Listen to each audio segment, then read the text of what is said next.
老婆，都这个点了，还不睡觉啊？老公，我先去练会儿瑜伽，你先睡好吗？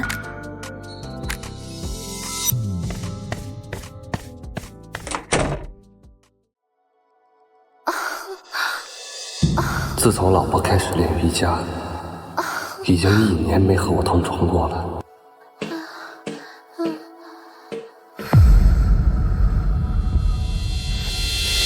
她着魔了，沉浸在和瑜伽球的互动之中无法自拔。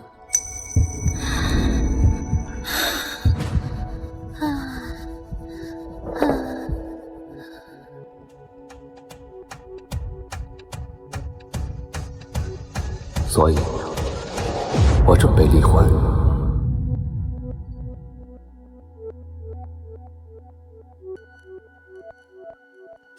欢迎光临。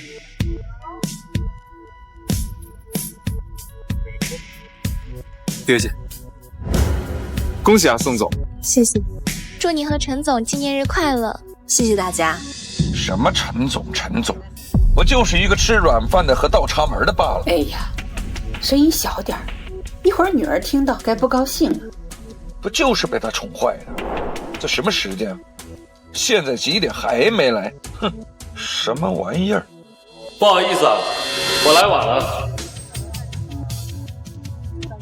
老公，你来了，快来。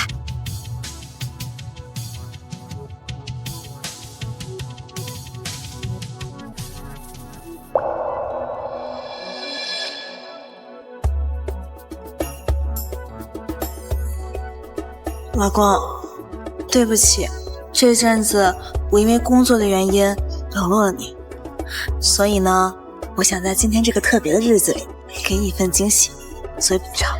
这是我们宋氏集团5%的股份，签了它，以后我们携手并进。宋氏集团5%的股份，那得值好几个亿吧？据我所知，宋总的老公之前就是送外卖的，这么好的福气，真让人羡慕。我不同意，姓陈的这小子凭什么拿我们宋家的股份？爸，你说什么呢？陈飞是我老公，咱们可是一家人。他不就是一个入赘的吗？如果没有我们宋家的话，恐怕饭都吃不起了。老公，你别听我爸瞎说，快签了他。老婆，我也有一份礼物要送你。这是离婚协议，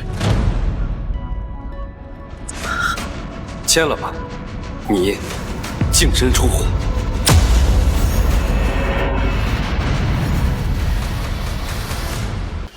老公，这个玩笑并不好笑。我没有开玩笑，既然你那么喜欢那个瑜伽球，成天跟他泡在一起，那我就成全你办。你疯什么？那就是个瑜伽球，难道你还吃他的醋？这么荒唐的离婚理由，我不接受。如果你不接受，那我们就法院见。陈总，你真的因为一个瑜伽球跟月姐离婚吗？松手！您忘了吗？您出车祸住医院的时候，是月姐没日没夜的照顾你，给你炖汤熬药，到最后把自己累倒在病床上。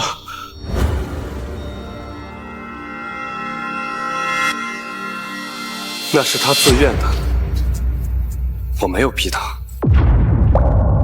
你怎么能说出这么猪狗不如的话？青云，你没事吧？你一个助理也有在这说话的份儿。陈飞，你疯了吗？你打他干什么？谁让他多嘴？他虽然只是我的助理，但我要把他当成我的弟弟。那你可真是有个好弟弟呀！等等，你要离婚，是不是因为你出轨了？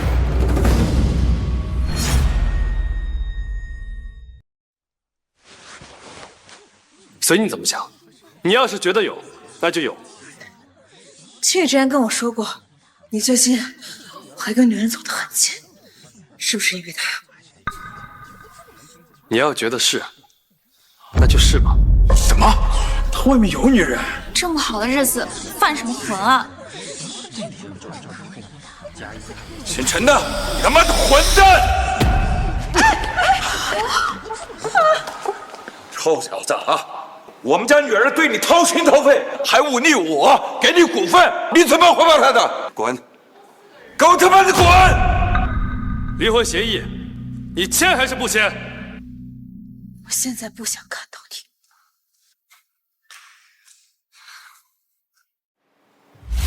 陈飞，陈飞，这是个白眼狼！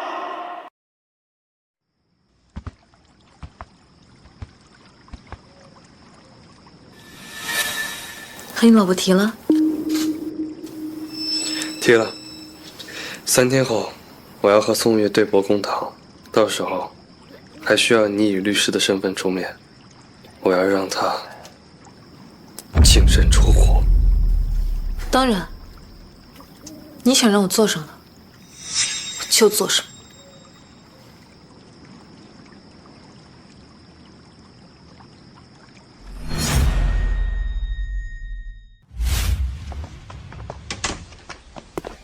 黄总，你听说了吗？他要跟宋总提离婚，一个上门女婿也不知道怎么想的。就是宋总不就是喜欢用瑜伽球练瑜伽吗？这有什么？我也喜欢。我听说啊，他在外边养了个小的，所以才抛弃宋总。都闭嘴！谁让你们胡说八道的？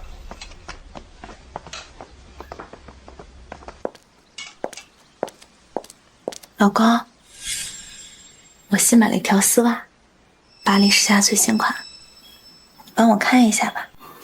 你不生我气了？我仔细想了一夜，过去的那1年是我忙于工作，疏忽了你。你想离婚，也是应该的。但是，能不能给老婆我一次机会，我好好补偿你？走，跟我去卧室。不用了，没有那个必要。我这次回来，是拿回我的私人物品。这丝袜，你还是穿着去夹那个瑜伽球吧。你到底想干什么？一直要拿这个瑜伽球说事儿吗？你要是对我不满，你大可以直说呀。我对你无话可说。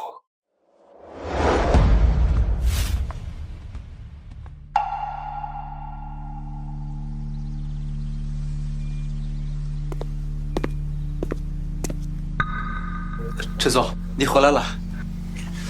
谁让你动我东西了？月姐让我帮你把书房打扫一下。别拿你的脏手碰他。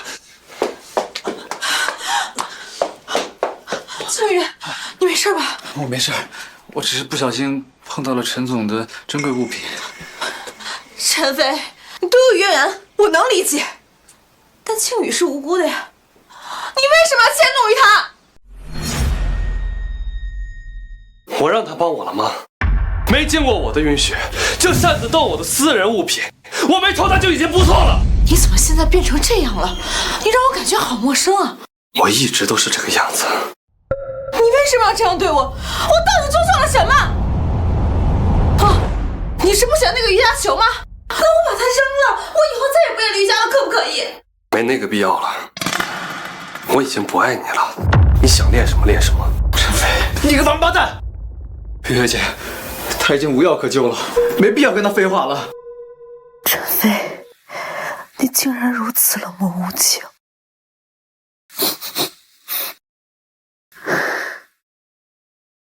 滚出我家！我不需要你这个丈夫了。法庭上见吧。法庭上见。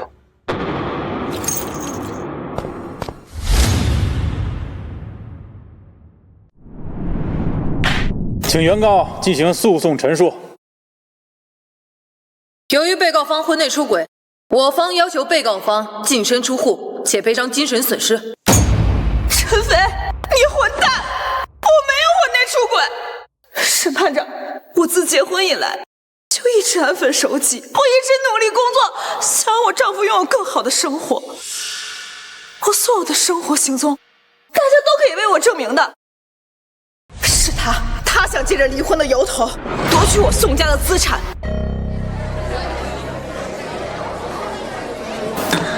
安静，安静。审判长，我有证据，我的妻子婚内出轨，她出轨了一个瑜伽球。出轨瑜伽球？安静。仅以女方频繁长时间用瑜伽球练瑜伽为由，本庭认为不能认定其存在过错。对呀，这也太荒唐了吧！练瑜伽有什么错啊？不就是一个瑜伽球吗？不至于破坏婚姻吧？听见了吧，陈飞，你肯定会败诉的。到时候没了宋家的扶持，你净身出户，我看谁会高看你一眼。陈飞，你别再胡闹了，我最后再给你一次机会。机会？我不稀罕。我女儿愿意给你次机会，你就这么不珍惜？你可要想清楚后果。拿月月用瑜伽球做瑜伽，这是可笑的理由，想分财产？你是白日做梦吧你？哼，是吗？我可不这么觉得。本庭已经解释了，如果原告方没有新的证据，以上控诉无法成立。我看就是他明明自己出轨在前，所以就找出了这么个荒唐的理由。你说的没错，这个陈飞一看就不是好东西。我早就听说他在外面勾三搭四的。陈飞，你竟然要胡闹到这种地步！既然如此，就别怪我不留情面。审判长，这些照片是陈飞在我们婚姻续存阶段上传到公众平台和其他异性的亲密合照。我现在指控陈飞婚内出轨，并且和其他女人有不正当关系。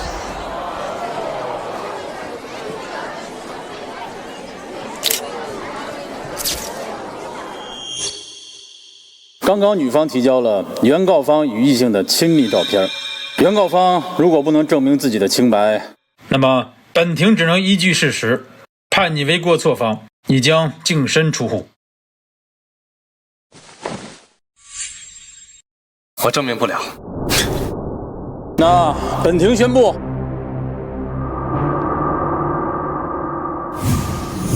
虽然我没有证据证明我的清白，但是我有证据证明宋月出轨在先。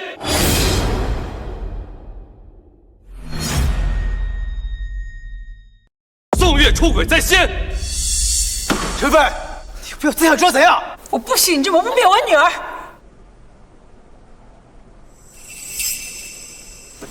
审判长，我方请求播放录像。同意请求。请先打开文件夹，播放你们的第一条视频。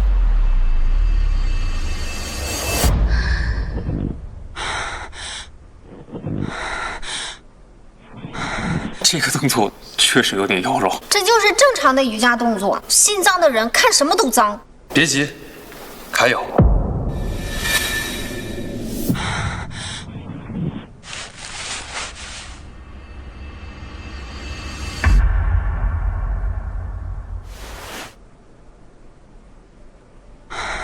停！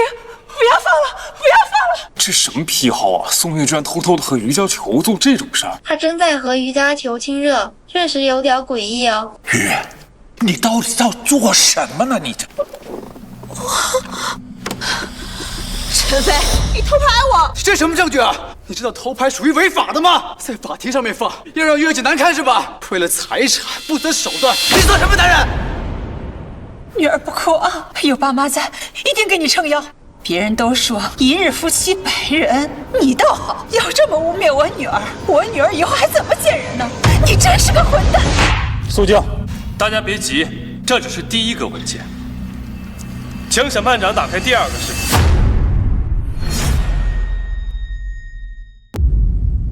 陈飞，你够了啊！你敢打开第二个人，揍死你啊！我播放视频证据，你激动什么？还是说你要为宋月隐瞒什么？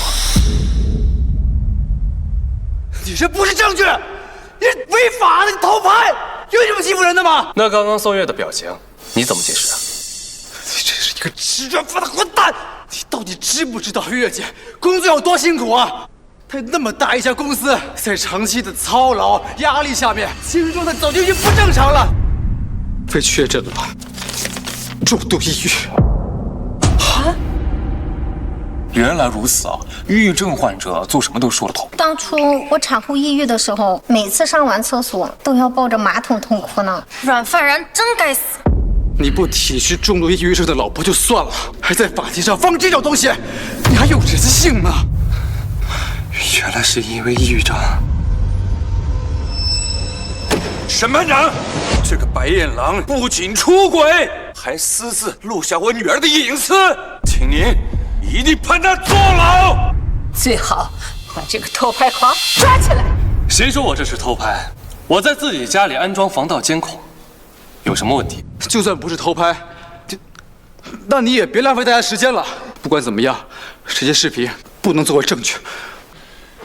我女儿乖巧懂事，她不可能出轨。分明就是他血口喷人，他这样的人应该抓起来，让他坐牢，让他坐牢，让他坐牢，让他坐牢，让他坐牢，让他坐牢。你们快看，这瑜伽球它自己动了。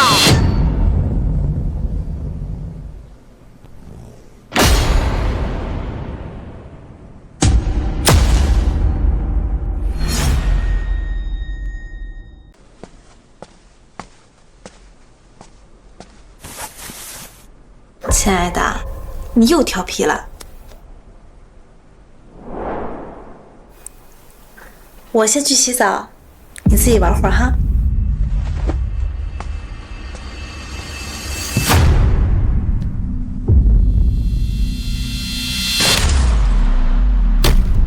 这也太诡异了吧！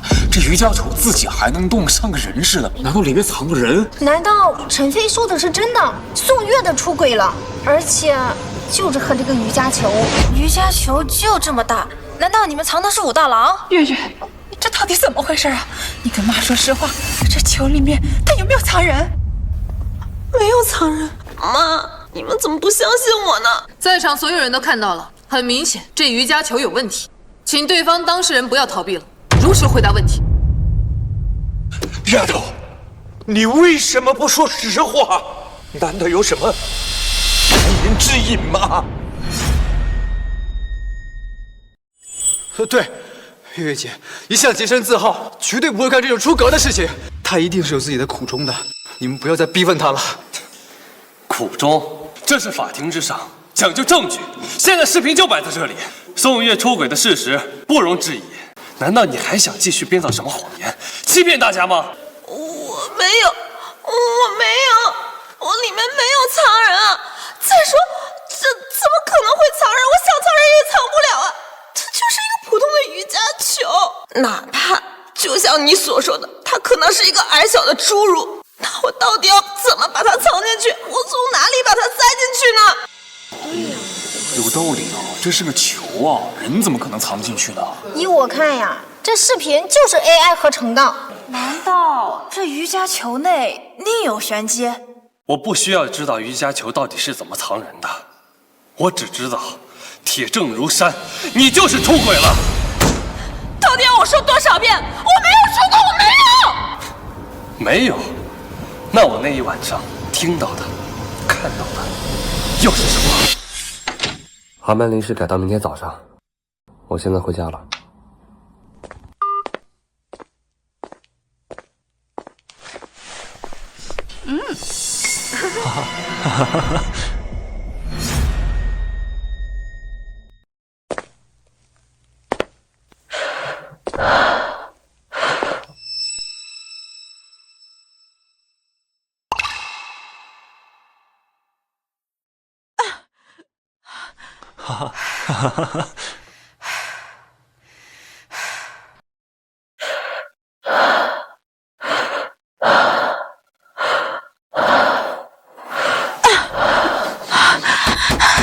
月，你怎么了？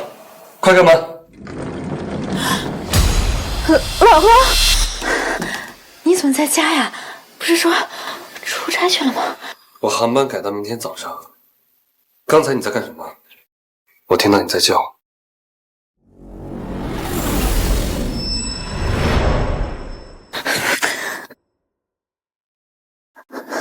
老公，怎么可能啊？你想什么呢？刚才练瑜伽，身体有点吃痛，所以有点声音是难免的嘛。练瑜伽，穿着睡裙，在卧室。我刚练完瑜伽，就把睡袍换上了，这不正准备睡觉了，你就突然出现了吗？老婆，可能是我想多了，太累了。月月，我们好久都没有。老公，你明天早班机，你早点睡吧。我今天生理期，身体不太舒服。好。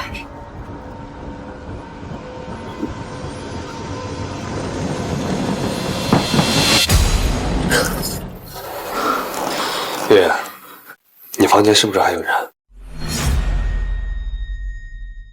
怎么可能？你说什么，老公？这房间就我一个人啊！不对，还有别人在。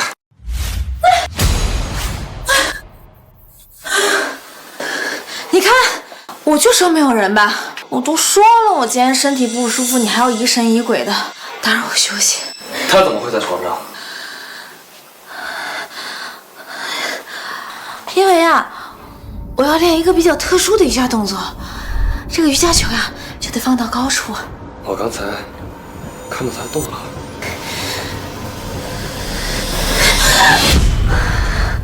你想什么呢？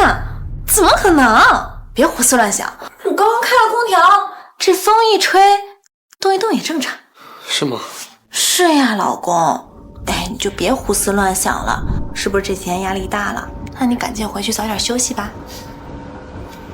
那我帮你把它拿下来，再给你换一套干净的床单。哎呀，老公，没事儿，我自己会弄这些的。你明天早上不是还得早起吗？早点回去休息啊。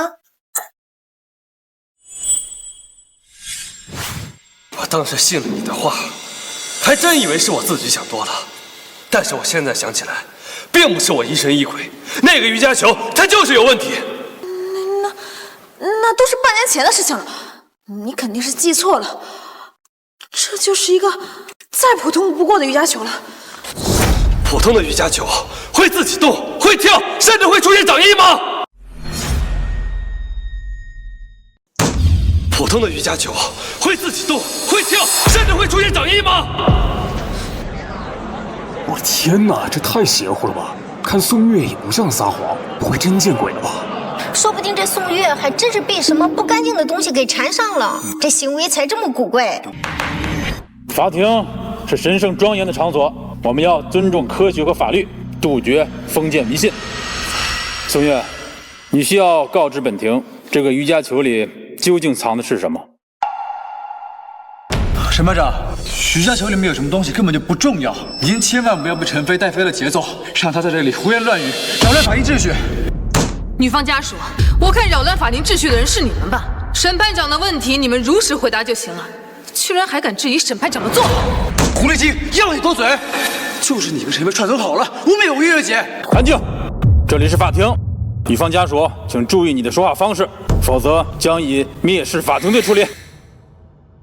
宋月，请你如实回答本庭的问题。本庭需要知道这个瑜伽球里究竟藏的是什么人，这个人是谁，或者另有玄机，这对本案的宣判将有重大的意义。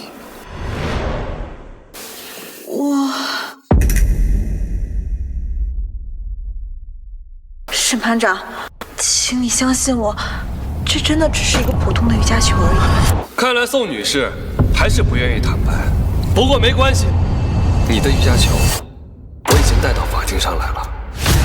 你说什么？你进我的房间？什么时候？就在来法庭之前。审判长，我方请求将宋月的瑜伽球作为证据呈上来。同意请求。陈飞，我就不明白了，你为什么要揪着一个瑜伽球不放手？它就是一个普通的瑜伽球而已，一个锻炼器材，怎么可能会藏人呢？是吗？陈飞，月月姐跟你结婚这么多年，从来没有干过一件对不起你的事情。瑜伽球里面就算藏人了又怎么样？能藏一辈子吗？把瑜伽球带过来，能证明什么？你说的确实不错，奸夫不可能一直藏在里面。但是瑜伽球里面只要藏过人，就一定会留下一些蛛丝马迹，比如头发丝、指甲盖，我就能通过 DNA 找到这个人，一切就会真相大白。至于瑜伽球里面藏的到底是谁，大家一定都很想知道吧？陈飞，如果瑜伽球拿过来之后，里面什么东西都没有，你今天对我女儿的侮辱，我会让你付出惨痛的代价。既然你无情在先，就别怪我们无义。审判长大人，宋家找到的检查证物，尝试将其打开。等一下，审判长，这个瑜伽球确实是月月姐瑜伽房里面找到的，但是谁知道对方有没有动过什么手脚？瑜伽球是对方提供的，万一对方调包了，又或者是做了其他手脚，还污蔑别人怎么办？瑜伽球证物是我亲自跟着去拿的，从没离开过我的视线，不存在被调包的可能。那可说不准啊！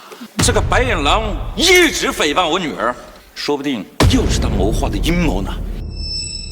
要是他提前把瑜伽球调包了，还在里面放了污蔑我女儿的东西，那我女儿一辈子清白不就毁了？瑜伽房的钥匙只有他自己有，从半年前开始，我就再也没有进去过。你没有钥匙，那这球怎么拿到的？砸门啊！你砸了我的房门？我们还没有离婚，那栋别墅是我们夫妻的共同财产，在婚姻的存续期间，我有权利进入我们的共同住所，而且在打开房门的时候，法检同志也全程录像，我有没有调包，录像里一清二楚。录像就在我身上，你们要查可以随时来查。既然女方没有疑问，那就继续吧。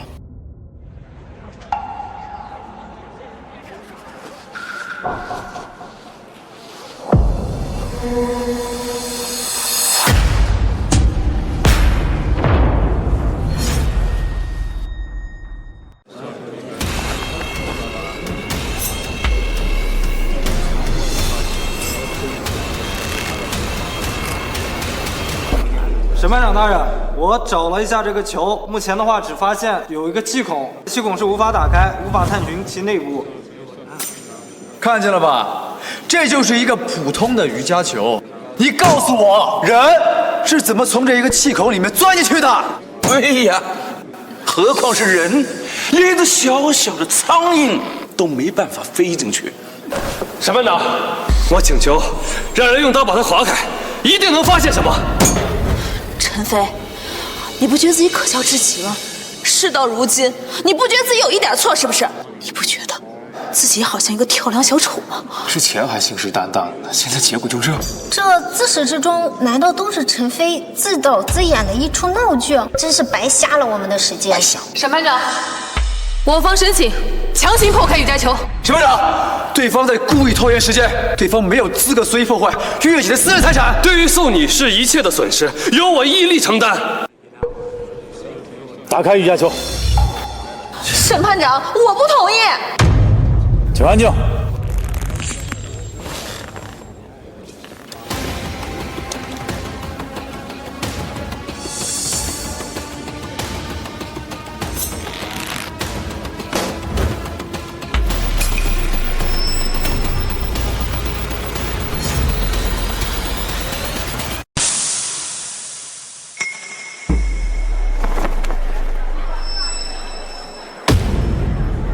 怎么是机器？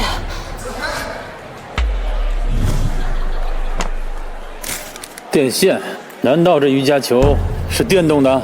审判长大人说的没错，你们之所以看到这个瑜伽球会动，完全就是因为它是电动的。瑜伽球还有电动的？不知道啊，反正我没接触过，感觉好奇怪呀。月月，这件事儿你干嘛不明说呢？干嘛藏着掖着呢？人家害羞嘛。电动的瑜伽球总会让别人想到一些私密的问题。哎呀，是女孩子的隐私，她为什么要说？哼，大庭广众之下接二连三暴露自己老婆的隐私，你真不是个东西。而且，我就是因为常年加班久坐，才导致腰椎不好。我给自己定制了一款有按摩功能的瑜伽球，就是为了更多的缓解我身体上的疲劳。原来是这样，看来是陈飞误会他老婆了。哼，这种下头男不配拥有这么好的老婆。另一半加班累坏了身体，他倒好，坏妻子名声，肆无忌惮地欺负他。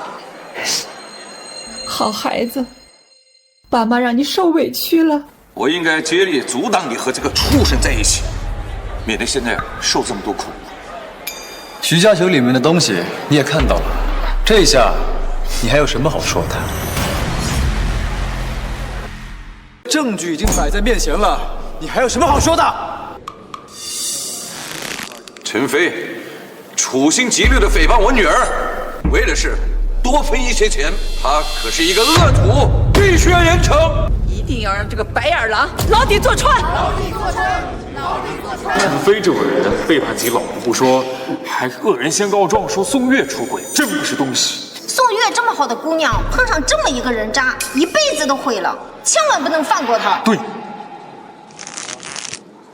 宋月，在你的嘴里，你始终都是那个最无辜、最可怜的人。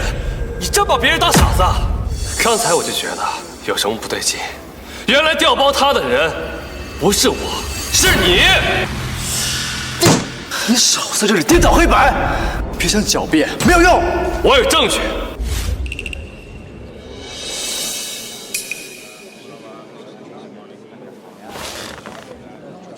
法警同志，请把视频播放到1分02秒。各位请看，现场的瑜伽球内并没有出现能按出这道掌印的东西，所以我方有理由怀疑，这是2个瑜伽球。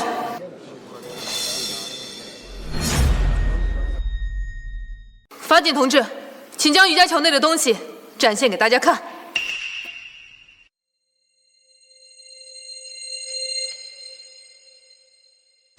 各位请看，瑜伽球内根本就没有这个掌形的物体。别在这里胡扯了，陈飞！你先是污蔑月月姐在瑜伽球里面藏人，计划没成功吧？现在又说什么有2个瑜伽球，不觉得荒谬吗？瑜伽球是你带人拿出来的，现在又说不是同一个，我看他是有精神分裂。是不是同一个瑜伽球？对比一下视频，就一清二楚。你让人把我的瑜伽球强行弄坏了，那内部结构一定会因此破坏而改变的呀！反而是靠你污蔑我的证据，陈飞，我从未觉得你如此的不堪呢。我跟你在一起5年，我今天才发现，我好像从未认识过你。你到底想要干嘛呀？还能干什么？他就是想要你的钱呗。审判长，法庭的正义不容践踏。他3番5次的拿出假证据污蔑我女儿，希望您秉正处理，尽早定案，不要让这个违法分子逍遥法外。审判长大人，我方申请专业人士将瑜伽球修复完整，去验证宋女士的说辞，是否瑜伽球修复完整的时候，就会浮现这道掌印。我反对，瑜伽球已经被破坏了，不存在完美修复的可能性。就算修复好了，跟之前的也有区别。对，审判长，我们坚决支持以证据说话。他即使说的是真的，但无非也就是2个瑜伽球而已，算不了什么证据。在我看来，如果没有确凿的证据，就等于是浪费时间。本庭理解女方的情绪，就目前的视频证据而言，确实无法证明宋月有出轨行为。如果男方你接下来拿不出任何实质性的证据，本庭将即刻作出宣判。好，那我也不在这方面做纠结了，直接放第3个视频吧。还要看视频？你们有完没完啊？陈飞，如果这个视频依旧不能提供任何有效的证据，本庭将直接判你在此次离婚案中为败诉方，并且还要追究你泄露他人隐私、诽谤、侮辱他人等罪行。我同意。继续播放第3段视频吧。亲爱的，刚才辛苦了，我给你点支烟。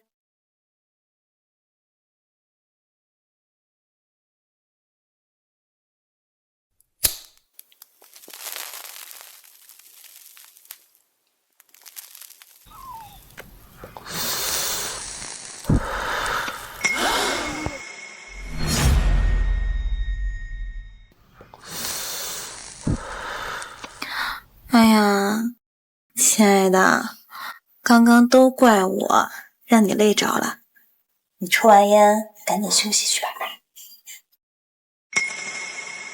真是让人匪夷所思，这宋月定制的瑜伽球居然还会抽烟，跟人一样。有没有一种可能，那里面就是个人呢？看宋月对他的姿态，好像就是在和人互动。是啊。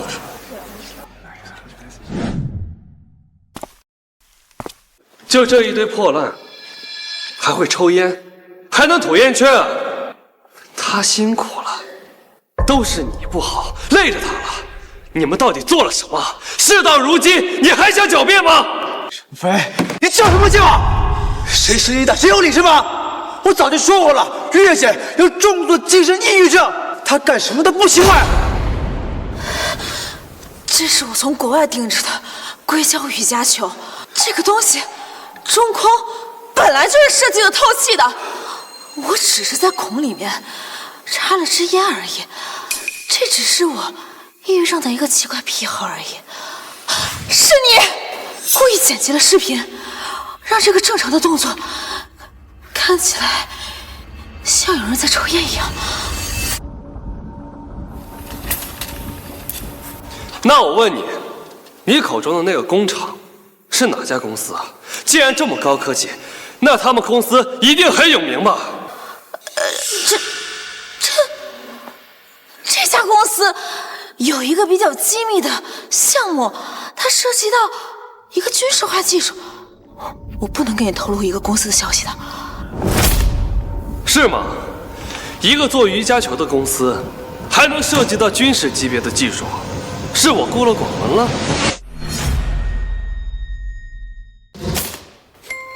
是吗？一个做瑜伽球的公司，还能牵扯到军事机密，是我孤陋寡闻了？你一个三流大学的辍学生懂什么呀？有很多民用小企业的技术，就是因为其特殊性，就是可以在军事相关领域中发挥其重要作用。行，既然不能透露公司的信息，那就等技术人员把这个高科技瑜伽球修复好了之后，现场让他抽根烟，吐个烟圈，让我们见识见识。正好，也让我这个三流大学的辍学生开开眼。不行，这个东西已经被你破坏了，这国内没有人能把它修好的，也做不到你说的那些事情啊。这样，你把它先送到国外去维修。宋月，你还真是张口就来啊！我看这个球根本就不是房间里跟你搂搂抱抱的那一个。不，这就是家里那个瑜伽球，这就是我定制的高级的瑜伽球。确实是高科技啊，高级到能自己上厕所、冲马桶。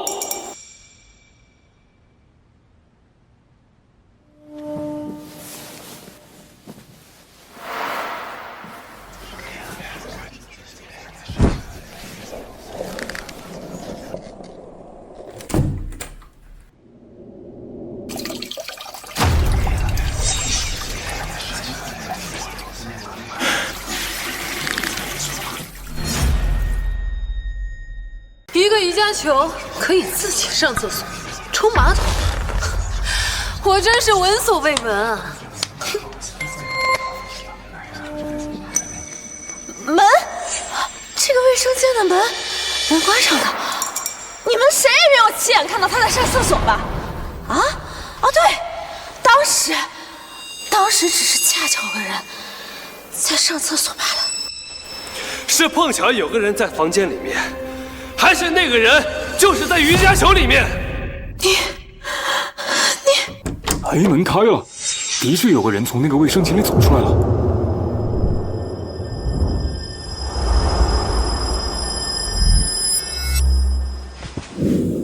这怎么回事？好像停电了，这里边好像有个人。所以宋月之前真的说谎了。这么小的球怎么可能藏人啊？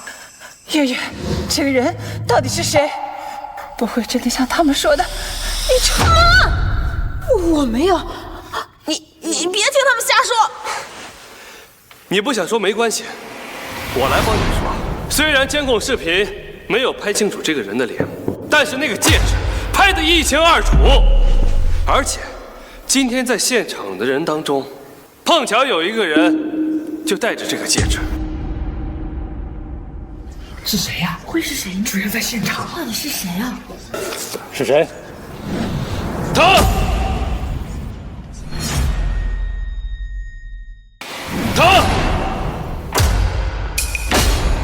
我？不，这个视频里面的人绝对不是我。青雨，到底是怎么回事？你相信我，这个视频里面的人真的不是我呀！你把手背在后面干嘛？怎么，刚才针对我的时候不是挺嚣张的吗？这会儿怂了？陈飞，你别得意，我跟月月姐是清白的。既然你们是无辜的，那你为什么还要背着手啊？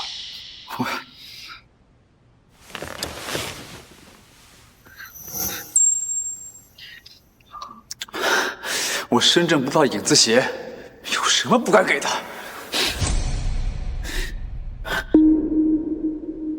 另一只手呢？被告方，请配合。把你的左手拿出来。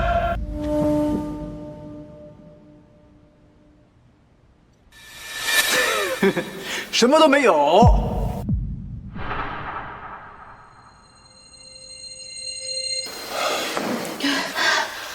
陈飞，你别再胡搅蛮缠了。我清清白白，庆余也是无辜的。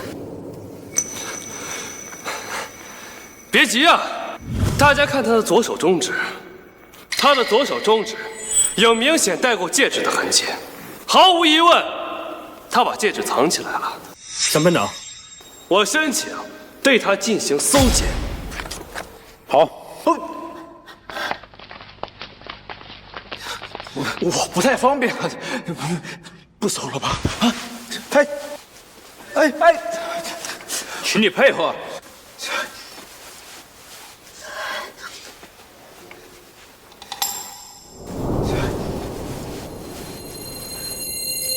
找到了。王青雨，快说！宋家把你当亲人，你如何回馈我们的？我不知道，我真的不知道是怎么回事啊！你手上的戒指和视频里的一模一样，你还想狡辩？我这个戒指是月月姐送给我的生日礼物，而且我把月月姐当亲姐姐一样，我怎么可能会跟她有那种关系啊？既然这样，那你刚才为什么躲躲藏藏？真正不怕影子斜的人，可不会像你这样。不是，庆宇说的没错，这视频里的人的确不是他。不是他，那还能是谁？难道你想说那个瑜伽球它成精了？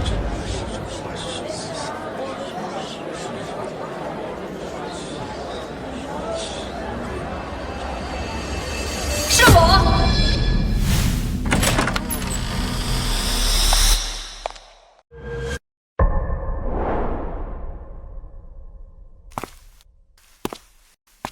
月月，我刚从国外赶回来，还好是赶上了。早就跟你说了，你这个老公是个渣男。你这个老公是个渣男。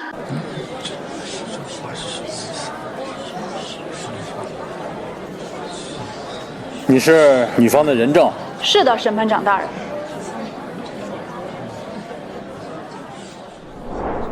卫生间的人是我。不可能！你在帮他做伪证。视频里那个人的戒指就是王庆宇戴的那枚。你说的是这个？你怎么也有？我和月月从小一起长大，这枚戒指是他送给我的礼物，象征着我们的友情，这很正常的。你的意思是，你一直都在卫生间里面？那滚进去的瑜伽球你怎么解释啊？这有什么好解释的？不过就是个瑜伽球罢了，我测试一下它的功能性。那我怎么不知道？你有来过我们家。你不记得的事情多了，因为你根本就不关心他。月月生病的时候，是我立刻放下所有的事情陪在他身边。好，刚才我提到的戒指，你就刚好碰巧拿出一枚一模一样的戒指来，这未免也太巧了吧？这是3年前我和月月的合照，当时戒指就在我的手上。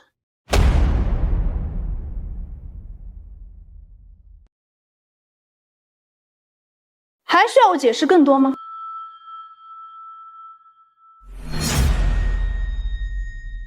如果当时我知道你们会这样对待月月，我就不会让你们结婚。现在我全都是后悔。你别得意的太早，你到现在还没有证明视频里面的那个人就是你，也有可能视频里面的那个人就是藏在瑜伽球里面的他。来，那你展示给我看啊，这人是怎么钻进这么大一个瑜伽球里面的？你要是能成功，你说什么我都不反对。我展示不了，那就别废话。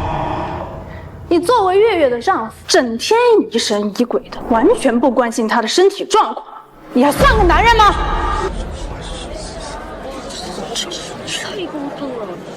陈飞，今天你和我女儿离婚以后，1分钱别想拿走，我还告你诽谤，追究你的刑事责任。审判长，现在证据确凿，是陈飞出轨在前，为了在离婚之后获得财产，故意污蔑月月姐出轨。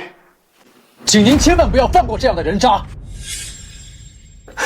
宋月，我真没想到啊，你会提前做这么多准备。我们只是将事实说了出来，难道只允许你羞辱我，不允许我反击吗？你带来的视频已经都放完了，你没有任何一点证据来证明月月姐出轨，倒是你和这个狐狸精勾勾搭搭的照片倒是拍得一清二楚，你无从反驳。我带来的视频确实都放完了，但是我还有最后一个视频，马上就会送。那个视频里面清楚地拍下了瑜伽球里面到底有没有人，以及那个人到底是谁。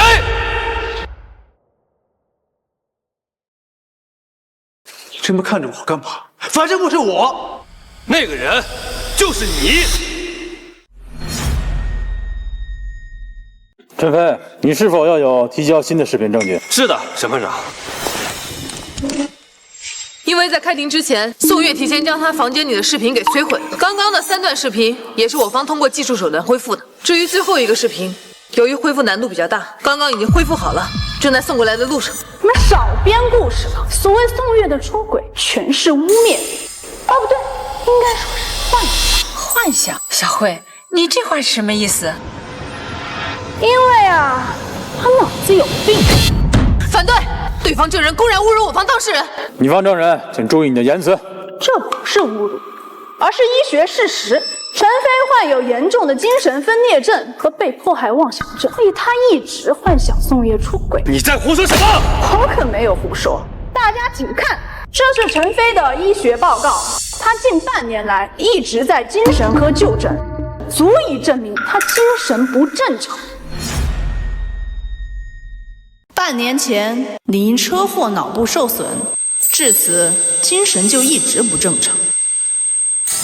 这话是什么？难怪他一直怀疑宋月出轨啊，原来是精神有问题，不正常。摊上这么个男人，宋月也是倒了大霉了。是啊，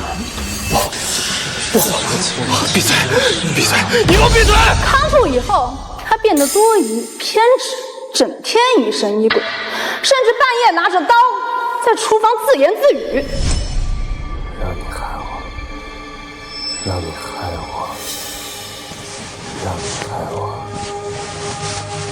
让你害我，让你害我，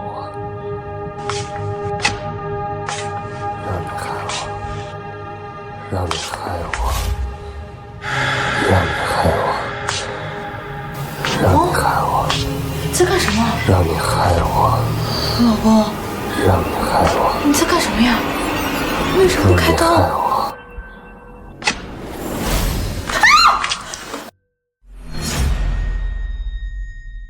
老公，你在干说什么？害我，让你害我，让你害我！要不是家里的保姆阻止，还不知道会发生什么可怕的事情。月月，发生这么多事情，你怎么都不告诉我呀？我不想让你们担心。陈飞，你这个畜生！我怎么让你成为了我宋家的女婿？女方家属，请控制你的情绪。你在胡说！那天晚上的情况根本就不是你说的那样。请大家看宋月的手臂，这条疤痕是那天晚上你用刀所致。你把月月伤成这个样子，一句道歉都没有，还在这里来。不会，你别怪他，要怪就怪我。当时他发生了车祸，是我没有照顾好他，这一切都怪我。这件事都是我的错，他患有精神病，我就应该多照顾他，我应该多陪着他的。我没有尽好一个好妻子的责任，现在幻想我和一个余家友有什么？没事儿，我不怪他的，我不怪他的。我们一直都错怪宋玉，都这个时候了，还在帮陈飞说话，真是这个人太善良了。是啊，她是个好妻子。依我说，赶紧和陈飞这个神经病离婚吧，和疯子在一起，迟早得出事。月月，这怎么能怪你呢？你当时重度抑郁，自己都帮不了自己，你怎么照顾他？月月姐，你为他付出那么多，而他呢？他想毁了你啊！陈飞，只要你跟我离婚，你净身出户，我会给你一笔钱的，不至于让你离开宋家之后流落街头。女儿，你还管他做什么？他一个人渣，死了最好。以后你1分钱都拿不到。不，爸妈，我们2个人好歹夫妻一场，我想替我们之间的感情做一个交代。宋月，你给我闭嘴！我需要你的是什么？我不需要。你们宋家的一切本来就全部都是我的。陈飞，我看你的脑子真是有病。我女儿可怜你，愿意给你一笔补偿，你别给脸不要脸。陈飞，你可是大言不惭呐！你当初如果不是我女儿非要嫁给你的话，你的身份这一辈子就没有机会跟我们宋家有交集。宋家的一切都是他的，这个人还做梦还想打赢官司。我要是宋月呀，1分钱都不给他，他就该进精神病院。我再说一遍，我没有精神病，他提供的证据都是假的。宋月，他就是出轨了。陈飞，你无能狂怒的样子真的很可笑。那份材料上有你的签字，白纸黑字是抵不掉的。现在月月愿意在离婚后给你一笔补偿金，已经仁至义尽，你不要不知好歹。你们，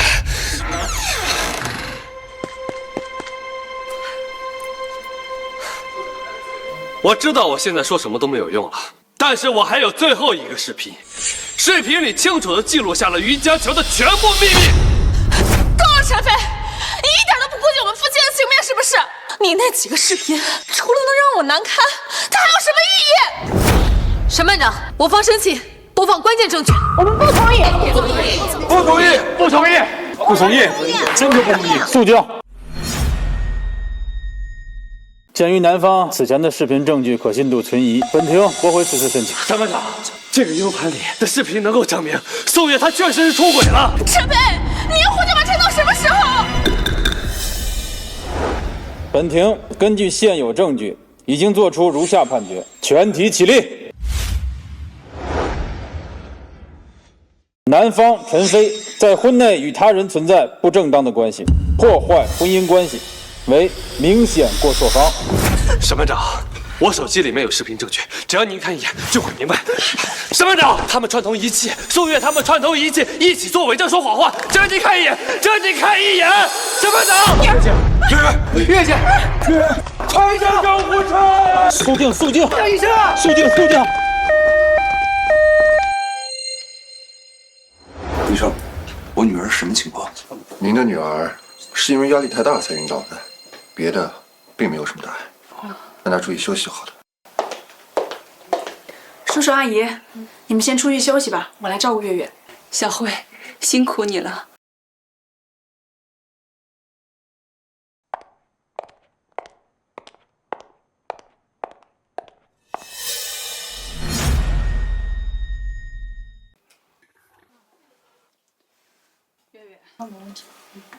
月月，你在法庭上装的可太像了，连我都差点信了。幸亏我反应够快，要是让审判长看到了陈飞手机里的视频，那我之前努力不就白费了？说真的，你真该去当演员。抑郁症、乖乖女、善良妻子，所有人都被你骗得团团转。你在法庭上让我说的话，我可全都说了啊！我帮你做伪证可是要坐牢的。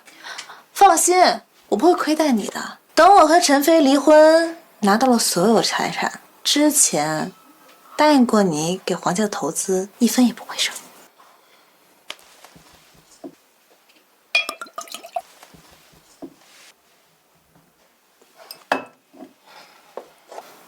我相信你，谁叫我们是最好的闺蜜呢？不过，我们之间的事儿，你要烂在肚子里。那当然，我们现在可是一条船上的蚂蚱，我绝对不会说出去的。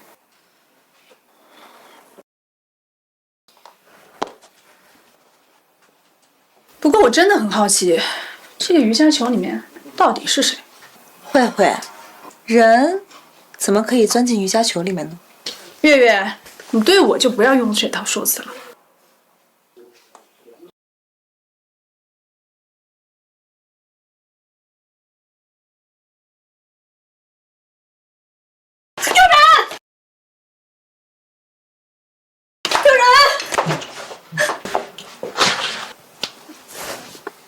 放心吧，我知道，我会安排好一切的。怎么会？你不相信我？我这不都是为了我们俩以后的生活吗？再说了，你忘了之前我为了你是怎么对他的吗？月月，这里面到底是谁啊？这是我的秘密，不能告诉你。都这个时候你还想瞒我？那你之前答应我的不会是骗我的吧？既然你想知道的话，那你得为我保守秘密。那当然。出来吧，亲爱的，让我好闺蜜看看你。你让开点，她马上要出来了。好。居然是你！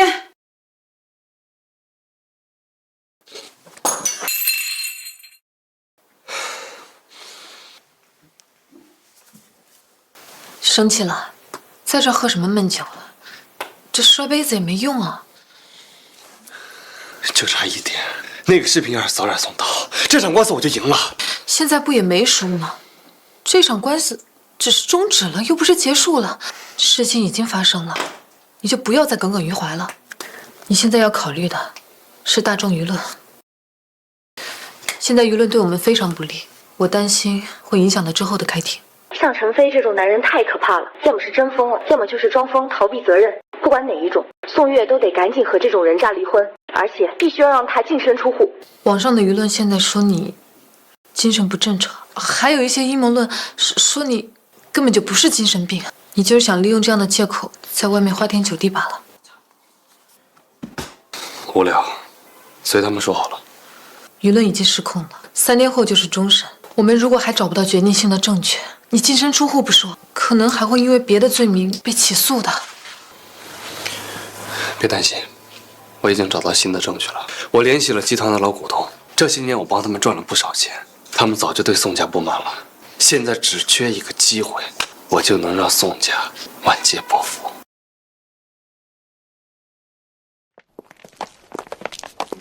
你好，可以采访一下吗？有什么小事吗？您会上诉吗？妻子真的出轨了吗？陈飞，我们请了赵伟律师，你们说定了。赵伟，你认识他？他是我们律师行业的知名前辈，极其擅长处理离婚案件，而且在业内有着不败的战绩。能请到他出面接下这个案子，这次宋家是花了大价钱。你要做好心理准备，宋月这次是想置你于死地。正好，我也是这么想的。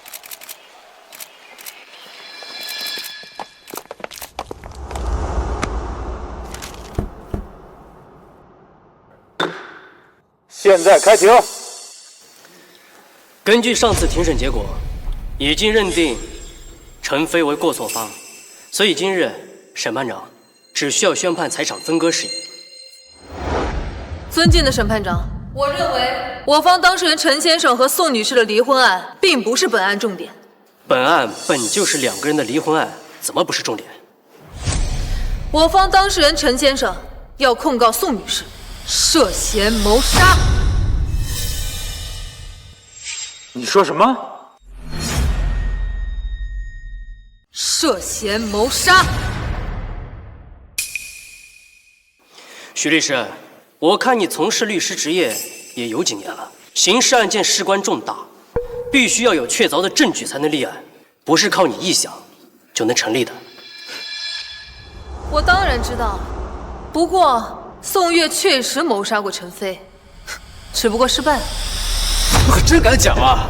月月姐心地善良，连鸡都没杀过，怎么可能干谋杀的事情？许律师，你上次帮着陈飞造谣我，这次又指控我谋杀。好，那我倒想问问你了，我之前跟陈飞过得好好的，我为什么要谋杀他呀？生活的好好的，从1年前开始，我们早就貌合神离了。你甚至不愿意让我碰你一下。那我不是为了让你过上更好的日子吗？我这1年都花费时间在工作上面，而且我有抑郁症，你知道的呀。好，就算这1年我冷漠了你，你是不是也该包容我一下呢？我就说你这么好的演技，不去当演员真是可惜了。你真以为我不知道？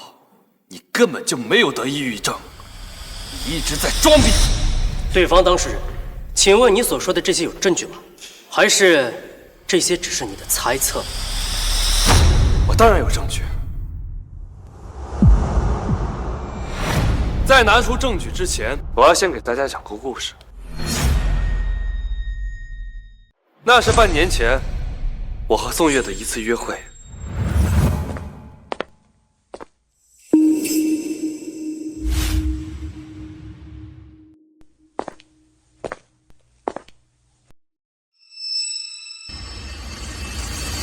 老公，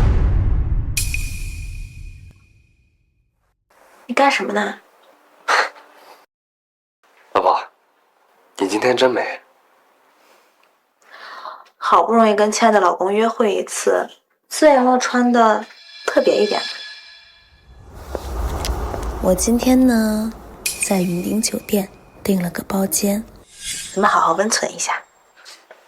好，那我先去公司开个会，晚点再过去陪你。嗯。对了，老公，等一下。今天呢，你就开着我的车去公司，你的车我送去保养了。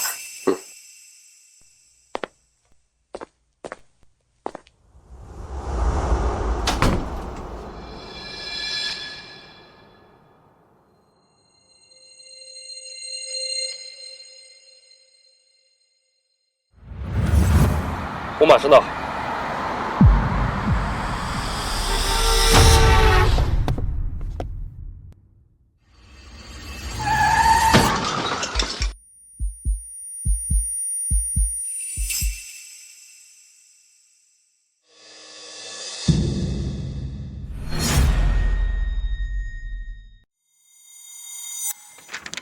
先生，您醒了，我们已经通知了您的妻子。我这是在哪儿？您刚刚发生了严重的车祸，不过不用担心，我已经为您做了仔细的检查，除了轻微的脑震荡以外，并无大碍。谢谢医生。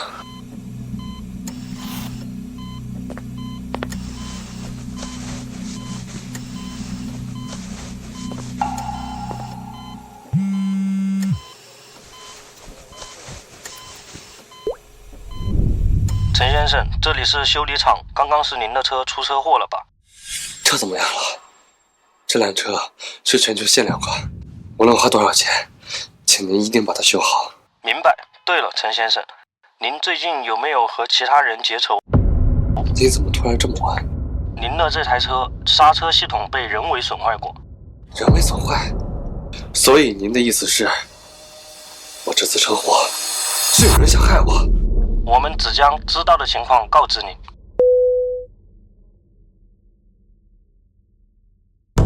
有人想要害我，到底是谁？老公，你没事吧？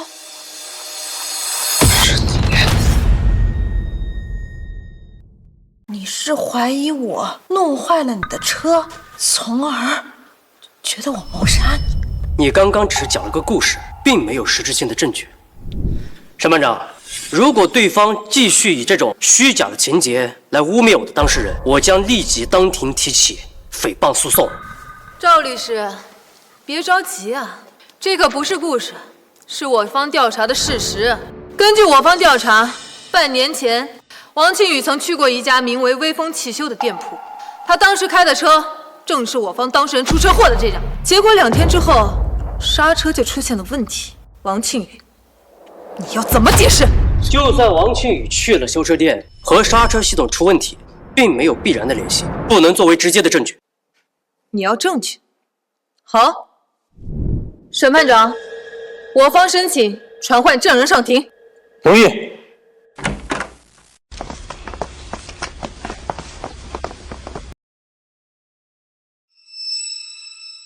你是微风汽修的老板王威对吧？是。那你还记不记得今年的3月10号发生了什么？那你还记不记得今年的3月10号发生了什么？我记得那天，我接来了一辆劳斯莱斯。审判长，我怀疑证人在撒谎。3月10号，距离现在已经过去了半年。如果不是提前准备，一个普通人怎么可能记得这么清楚？如果换做别的事情，我肯定记不起来。但那辆可是劳斯莱斯啊！我们这种小破店，一年到头能见到这么贵的车，所以我印象很深刻。然后呢？车主是来修车的。我也以为他来修车，但是他让我把刹车系统弄失灵。你帮了他？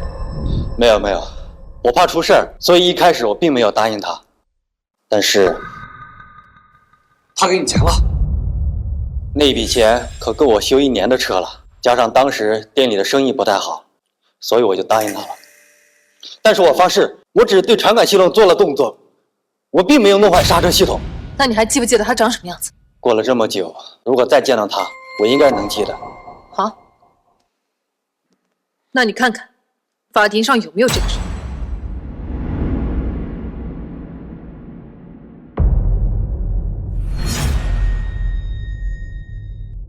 那你看看法庭上有没有这个人？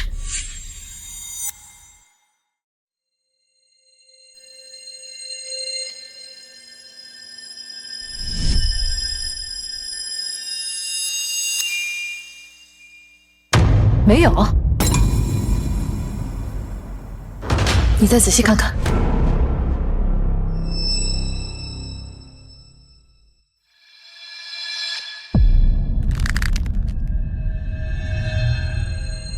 好像是他。对，是他。那天来我店里的人就是他。你在胡说什么？我从来没有去过你的店里，也没见过你。宋月的车除了我以外，就只有你有车钥匙。如果不是你开了车，那你把车钥匙给了谁？对方证人，我想问你，你店里有没有监控？我们店里有摄像头，但只是一个摆设，早就坏了。那就是没有证据，空口无凭。你们想以这样的方式来定罪，未免也太恶心了。但我说的都是真的。刚刚我有些犹豫，但他手上戴的那枚戒指，我有印象。那天的车主就是他。这位，你故意找个人来诬陷我，有用吗？他那天看到的人根本就不是我，因为我不在国内。你说什么？刚刚我查了一下行程，3月10号这天，我出差去了国外，根本就不在国内。我刚刚查了一下我的行程，3月10号那天，我出差去了国外，根本就不在国内。怎么可能？审判长，刚刚经过核实，王庆宇3月10日确实搭乘航班出境。如果王庆宇在国外，那去汽修店的人是谁？难不成大国翻身了？难道是一个和王庆宇长得很像的人？审判长，既然陈飞的证人无法证明车主的身份，那就表示他的指控不成立。请审判长立即宣判陈飞为本次离婚案中的过错方，并且追究他诽谤我当事人及其家人的刑事罪责。我为宋家付出了我的一切。和宋月结婚以来，我从来没有做过对不起她的任何事情。背叛婚姻的人是她。陈飞，你出轨的证据我们已经交给审判长了，你还在这狡辩？哼，那我想问你们，我出轨的人是谁啊？灵芝顾问，不就是他吗？你们的亲密照，铁证如山。审判长，加上我方当事人上次提交的照片，还有这些，足以证明陈飞和许晴的不正当关系。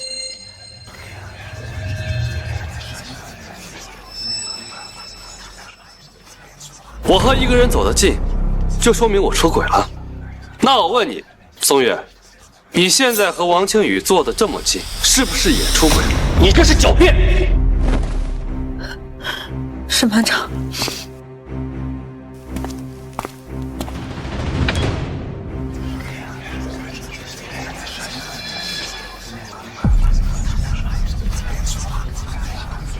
你竟然派人跟踪我！那是因为我在乎你啊！我也不会相信你会背叛我，但是我想知道你在外面干什么呀！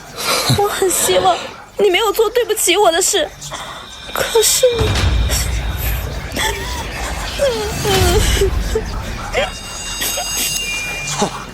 宋月，我还真是小瞧你了。那我想问问你，除了拍到我的亲密照以外，还有我跟其他女人的出轨证据吗？哎，一个人还不够啊！你够贪心的。这小三真是个不知羞耻的贱人，勾搭别人丈夫不说呀，居然还妄想跟原配争财产。这种品行不端的人根本不配当律师。怎么，自惭形秽啊？要用笑来掩饰心虚吗？我听到了一个很好笑的笑话，难道我不该笑吗？我告诉你们，陈飞和谁出轨都可以，唯独和我不可能。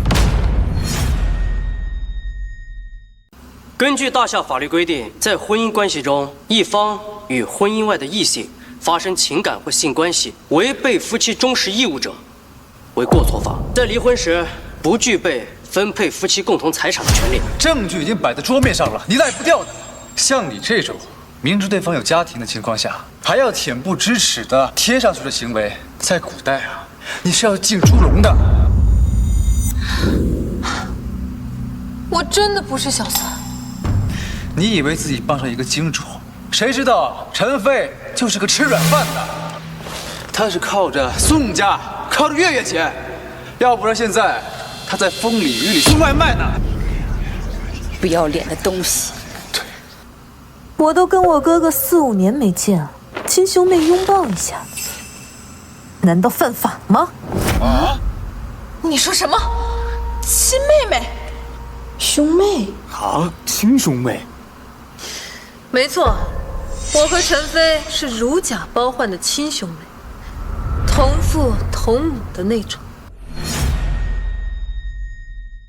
我和陈飞在生物学上是同父同母，所以你说我和他有什么不正当的关系？这不是个笑话吗？不可能！我调查过你的背景，你绝对不可能杀了亲妹妹。你怎么就这么犟呢？我小学的时候就跟我妈去国外了，我跟我妈姓，你当然查不出来我。不可能，这绝对不可能。宋月，不好意思啊，这次让你失望了。你还记得我书房里的这张照片吗？她就是我的妹妹许晴。只不过从很久以前开始，你就已经不在意我了，所以，即便答案摆在你的眼皮子底下，你也注意不到。没有，我没有。陈班长，这份材料是我和陈飞的出生证明，你们还有 DNA 的鉴定报告，我和陈飞的关系根本就不用怀疑。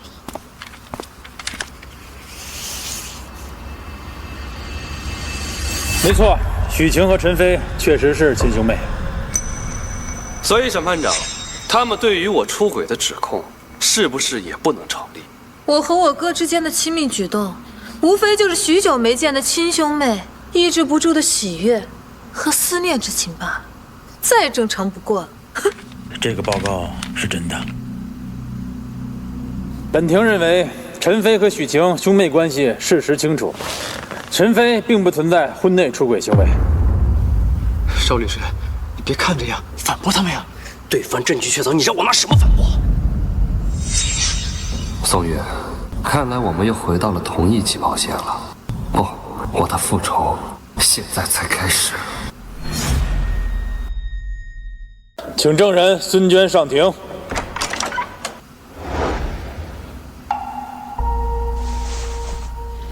月月，这不是你请的保姆宋阿姨吗？她怎么替陈飞他们作证？对呀，你给他开的工资，这不是吃里扒外吗？他半年前就回老家了，我很久没见过他了，竟然把他给找过来了。慧慧，帮我调查一下我家之前的保姆孙娟。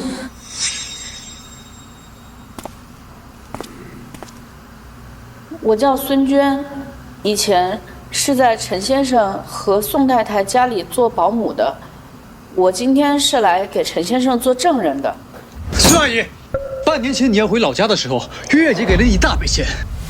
今天你要给陈飞这个人渣做人证，你就是这么报答月月姐的吗？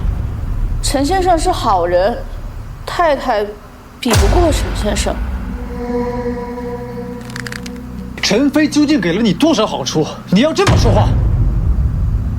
尊敬的审判长，我从陈先生和宋太太搬到别墅那天起，就照顾他们的起居。我可以作证，出轨的人是宋太太。宋太太什么？怎么回事啊？请问证人，你是如何确定宋月就是出轨的呢？那还要怎么证明呢？是我自己看到的。你看到了什么？我看到了一个瑜伽球。我看到了一个瑜伽球。他说谎，一定是陈飞教你这么说的。你又知道了？我没有说谎，我说的都是真的。别墅里确实有一个瑜伽球。对方证人，一个瑜伽球而已，并不能说明什么，并且我方已经阐明了它的特殊性。你难道要说这个瑜伽球里藏了一个男人吗？瑜伽球里就是有一个男人。那是一个下午，宋太太想吃绿豆糕，等我回来后，太太，您要的绿豆糕买回来了。亲爱的，再等我一小会儿，很快就好了哟。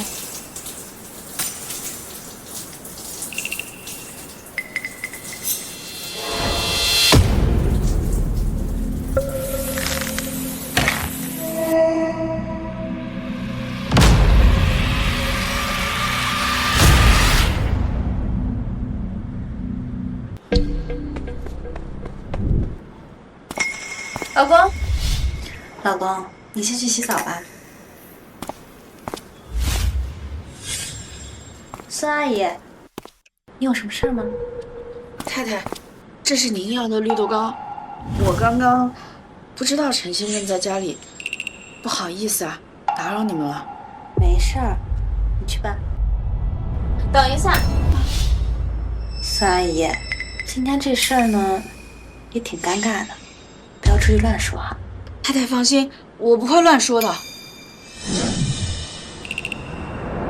我一直觉得奇怪，陈先生为什么要从一个瑜伽球里走出来？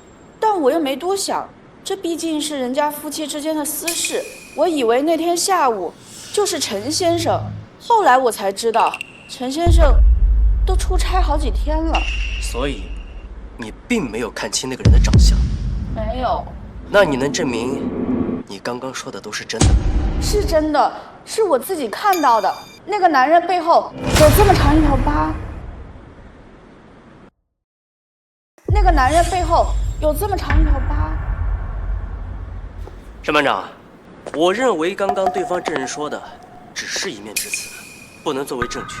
更有可能他是受人指使来这里诬告我的当事人。没有，我说的都是真的。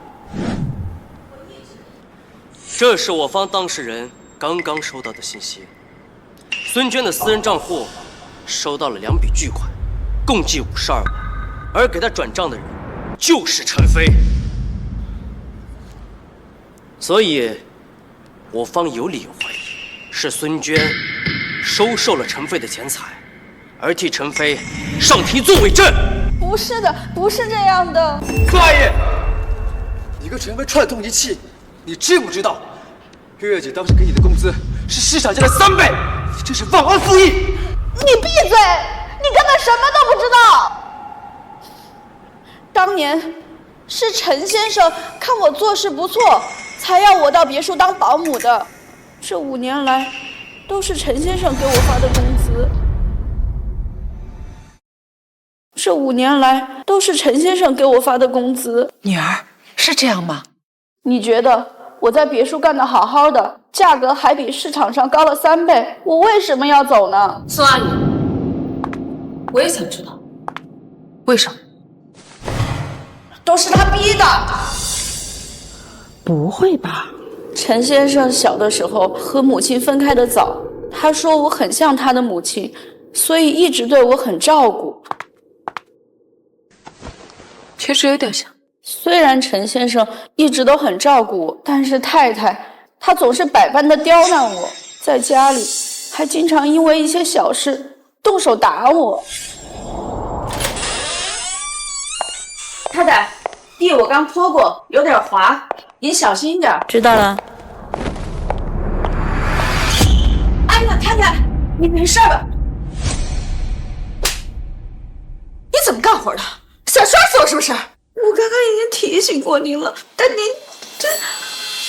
别说废话，我不想听你解释。以后要再这样干活，滚出我家！真是废物，一点小事都做不好。如果不是看在陈先生的面子上，我也早就想走了。哼，伪证！孙阿姨，你在我们家工作5年了，我还不够照顾你吗？你为什么要说这种污蔑我的话呢？一个乡下保姆一定在胡说八道。我女儿从小乖巧，怎么会打你？我的女儿可是大家闺秀，怎么可能做出这么粗鲁的事儿呢？我早就说了，宋月她很会演戏，你们就是不信。陈飞，你少在这儿添油加醋啊！虽然我早就想走了，但一方面陈先生对我很照顾，另一个方面我又确实很需要这笔钱，所以我就一直忍，这一忍就是5年。孙阿姨，既然你连宋月动手打你都能忍，那你为什么突然回乡下去了？而且据我所知，你老公有肾病，每个月做透析都要几万块，你辞职了，他的病怎么办？我没办法，因为我撞破了太太的秘密，不得不走。什么秘密？他要害陈先生。什么秘密？他要害陈先生。孙阿姨，你少在这里血口喷人了！我说的是不是真的？你自己心里清楚。那一天，我听到了你和那个瑜伽球说的话，我都听到了。我记得那是今年的3月份。那天我本来是请假回老家，但是出了门才发现证件没拿，所以我又回了别墅一趟。陈飞的车我已经动了手脚，只要他今天猛踩刹车，必死无疑。亲爱的，只要陈飞死了，我们就可以光明正大的在一起了。谁？1个礼拜后，我从老家回来，我才知道陈先生他真的出车祸了。后来太太找了个理由把我辞退了。我想他大概是怀疑在门口偷听的那个就是我吧。孙阿姨，你少在这里胡说八道了，明明就是你干活偷懒才把你辞退的，你说这些事都是子虚乌有的。临走前，我给陈先生留了一张字条，提醒先生要注意太太和那个瑜伽球。我就是看到了你留的字条，才确信宋月真的想杀害我。你们少在这演戏了！你跟孙阿姨串通一气，你私下给她转账的钱就是证据。不是这样的，我老公生病，欠了一屁股债，陈先生是可怜我，才把那些钱借给我的。如果没有陈先生，我老公都活不下去了。陈先生是好人，他原来连借条都不要我写，这个是我自己非要写给他的。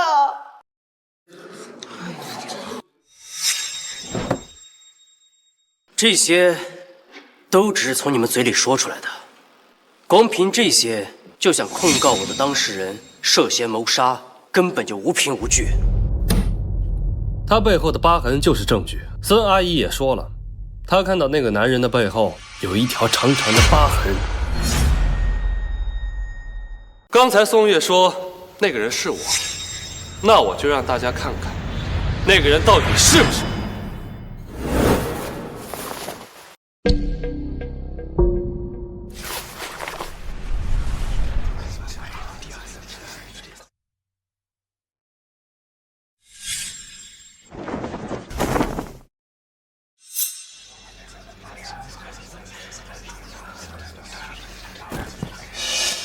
如大家所见，我的背后并没有疤痕，所以他在说谎。陈先生，请你立即停止对我当事人的污蔑。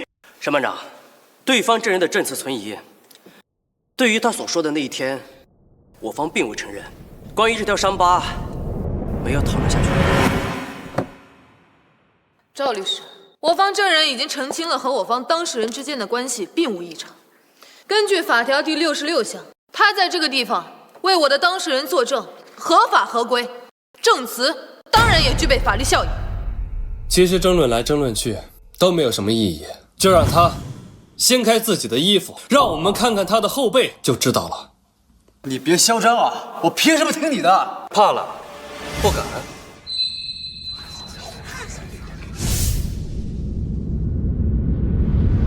好啊，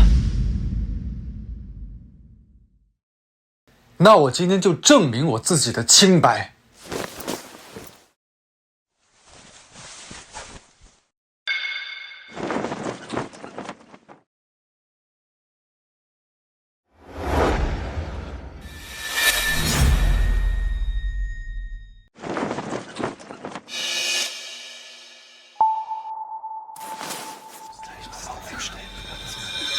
没有疤？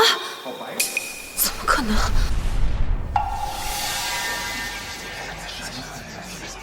对此，你还有什么要狡辩的？你提前做了去疤手术。沈班长，我方已经自认清白，这场闹剧也该结束了，请您立即下达判决，原告污蔑我方当事人，妄图侵占夫妻共同财产，并且以不正当的手段恶意破坏婚姻关系，必须净身出户。沈班长，我这里有最后一个证据，能直接给此案定性，证明宋月有罪。够了，陈飞，我们大家没时间陪你闹了，不要浪费大家时间了。我是不是在闹？大家一会儿就知道了。你不觉得你像一个小丑吗？折腾了那么多次，哪一次不是浪费大家的时间啊？精神病就应该去精神病院里面去。陈班长，我申请立刻结束此案，让他去他该去的地方。审判长，上次开庭的最后，宋月假装晕倒，强行终止官司，他就是为了阻止我播放这段视频。也感谢各位能陪我走到现在，我想大家也不想这个案件不明不白的结束吧。这个视频一定会给大家最后一个交代。大家不要相信他，这就是这个人最后的狡辩。放出来之后的视频也将会是他编造的，对我们最终的审判不会造成任何影响。宋律师，你慌了？我没有慌呀。许律师，请你不要恶意引导我的当事人，我可以告你诽谤。本小姐又不是被吓的。我同意播放。我也同意播放。就算是浪费时间，也浪费这么久了，不差这一会儿。你们，陈飞，你若是有一点良心的话，马上认罪，承认对我女儿的错误，然后净身出户。你女儿落到今天这个下场，也少不了你的功劳。什么？你？陈飞，这是你的最后一次机会。明白。播放视频。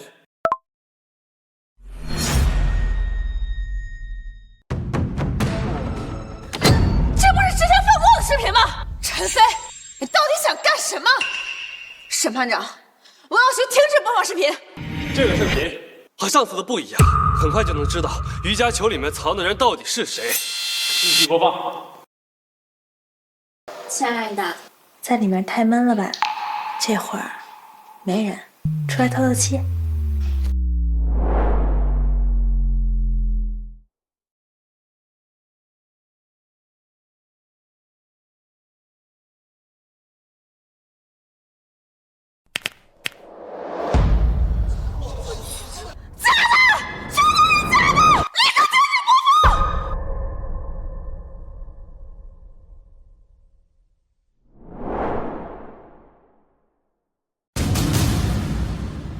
这不是王经理吗？真的是他！他之前居然喊贼喊捉贼，他们竟然是奸夫淫妇，组团欺负大家伙，差点就被骗了。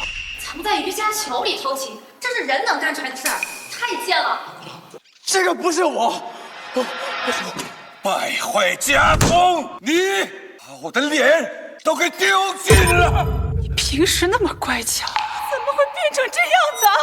出轨偷人，你对得起小飞，你对得起我们吗？宋月，还有什么想说的吗？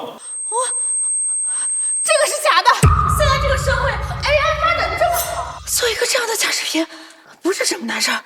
宋月，你不会觉得你现在说这些话还有人信吗？爸妈，你们要相信我，我没有出轨。是陈飞，他故意捏造的这种视频，你们所有人都动脑子想一想啊！这么高这么大的人，怎么钻进这么小的瑜伽球里面？这又不是武侠世界，没有人会缩骨功的呀。不需要缩骨功，只需要一个人蜷缩成身体的极限大小，就可以被容纳进一个瑜伽球内。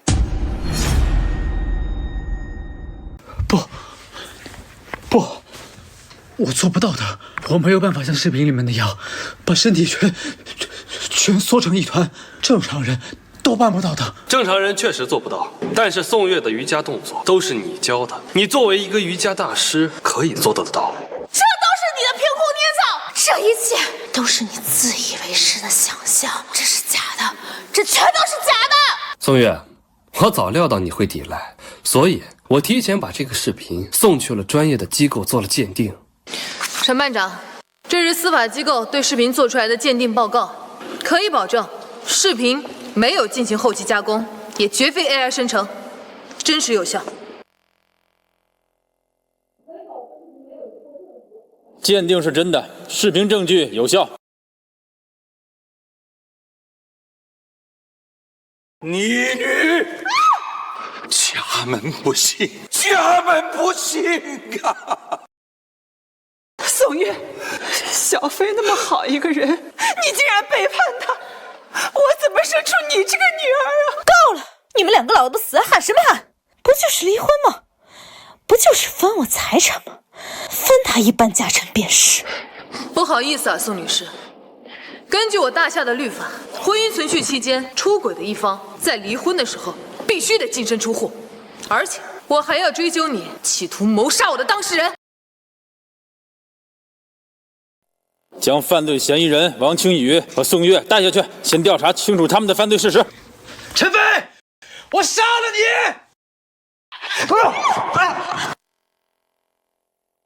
妹妹，厉害啊！我从小学习武术，终于派上用场。别抓我，我不想坐牢。老公，我错了，我不应该背叛你的，你能不能原谅我，再给我一次机会？你不是知道错了，而是你知道自己要去坐牢了。不是的，老公，我爱你，你就原谅我这一次好不好？你说这些话，你自己会信吗？我知道你恨我，但是我们的孩子他没有做错任何的事情啊！你如果把我抓进去，让我坐牢的话，那孩子怎么办？孩子子就没有妈妈了呀？你怀孕了？我怀孕了，这是你的孩子。小飞，月月虽然有错，但是孩子是无辜的呀。小飞，你就看在你没出事的孩子份上，你就原谅他好吗？宋月，你可真是一个可以挂在博物馆里的蠢货。老公，我知道你恨我，但我不允许你这么对自己的女儿啊！对，你不相信她是女儿对吧？我可以给你看，亲子鉴定。怎么，你又想拿出来一个可以伪造的鉴定报告，就像伪造我精神失常一样？我没有。宋月，我们1年没有同床了，你告诉我，我是怎么隔空让你怀孕的？不，是你记错了，是你记错了。那天晚上我们……宋月，你别再做无谓的挣扎了。我的当事人曾带宋月女士去做过检查，宋月女士因为一些不方便说的原因，失去了生育能力。我的当事人当时为了她着想，隐瞒了这个坏消息。不方便？这有什么不方便说的？这还不明白？肯定是和奸夫玩的太花了，把身体给玩坏了呗。哼，真是个贱人。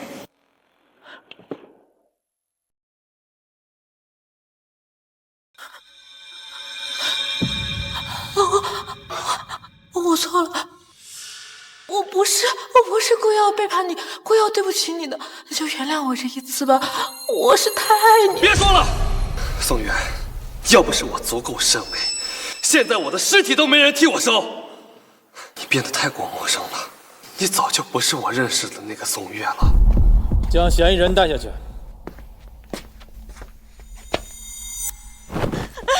赵律师，我给你那么多律师费，你快替我说话！审判长，我认为根据现有的证据，只能表明我的当事人确有出轨的行为，但所谓的谋杀，对方也并未提供实质的证据，所以现在羁押我的当事人不合法理。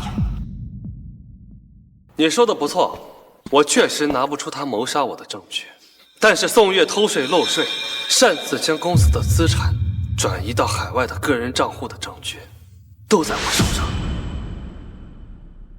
审判长，这些证据足够可以让你入狱。这个是宋氏集团的核心机密，你是怎么拿到的？我是怎么拿到的？集团这些年都是由我一个人打理，我一个人忙前忙后，拿到这些证据很难吗？你们一直对外面的人说是我陈飞攀了你们宋家，是靠你们宋家才有了我今天。可实际上呢，要是没有我，你们宋家早就破产了。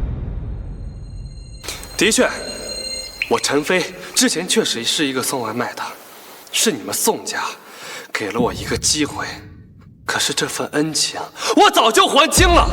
早在5年前，宋氏集团欠下了3个亿的外债，各家银行都不愿意给你们续贷，是我拼了命的在外面跑业务，为你们宋家续命。哎，吴总，吴总，耽误您1分钟，不，半分钟。您看一下我们这个最新的方案。吴总，是我这5年的苦心经营啊。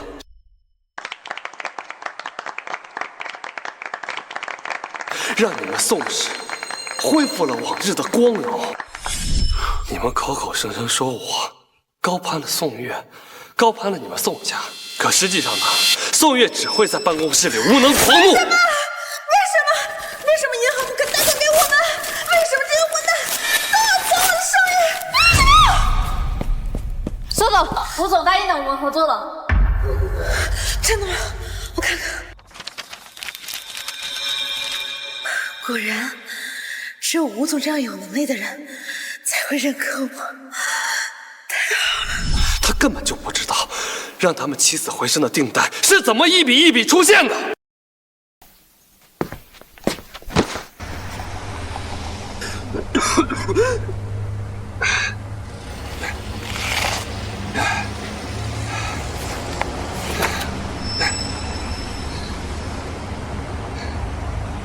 你们嘴上说我是宋家的一份子，却处处嫌弃我，认为我出身低贱，配不上宋月。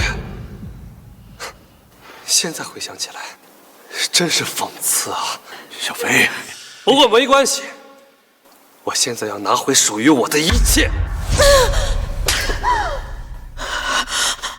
老公，我们和好吧，你原谅我，我以后一定会珍惜你的，再给我一次机会吧。你给我闭嘴！你真是可惜。宋月，你挪用转移公司资产，属于严重的违法行为。经宋氏集团的董事会决定，陈飞将担任新任的集团董事长。你刚才说什么？宋氏集团现在姓陈。不，你们，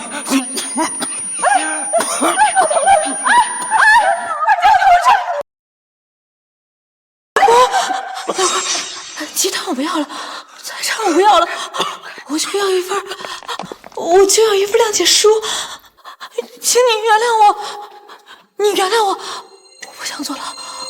宋月，你我的恩情，早在你想杀我的那天早上就断了。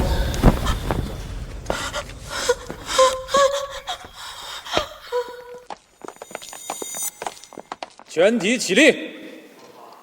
本庭宣布，陈飞与宋月离婚一案，陈飞胜诉。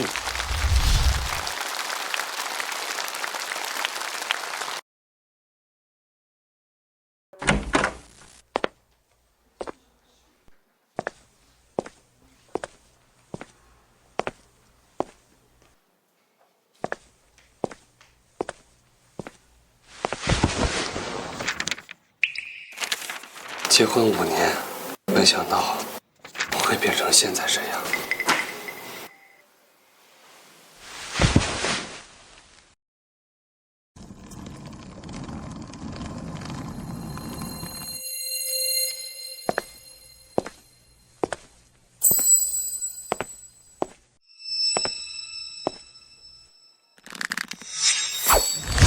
你到底是谁？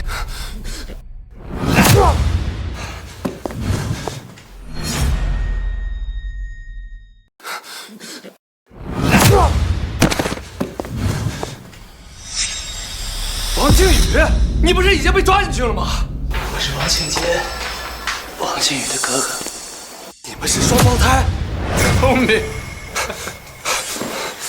不过我现在是黑户，我跟我弟弟用同一个身份，所以你喊我王庆宇也没错。所以王靖宇的背后没有孙阿姨说的那条伤疤，所以那天在汽修厂对我车动手脚的人是你，所以王靖宇才有不在场证明。那么宋月真正的出轨对象是你。对。现在知道是不是有点晚了？要是你能死在那场车祸里，就不会有这么多事情了。都是你害得月月和我弟弟进了监狱，我会让你付出代价的。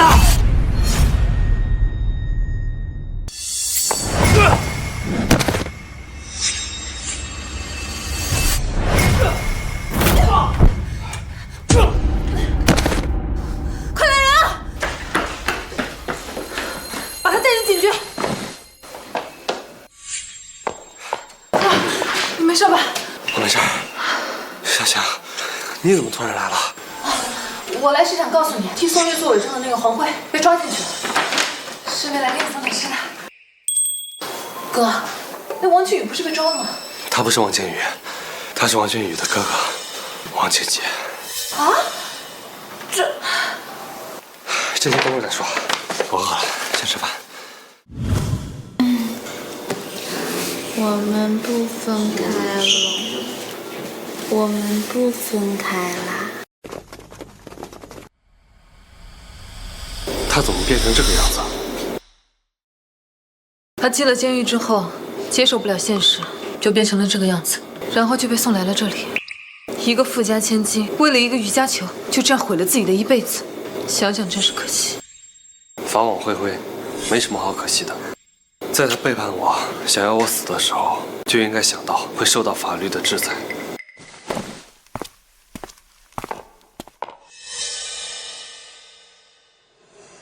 我出去。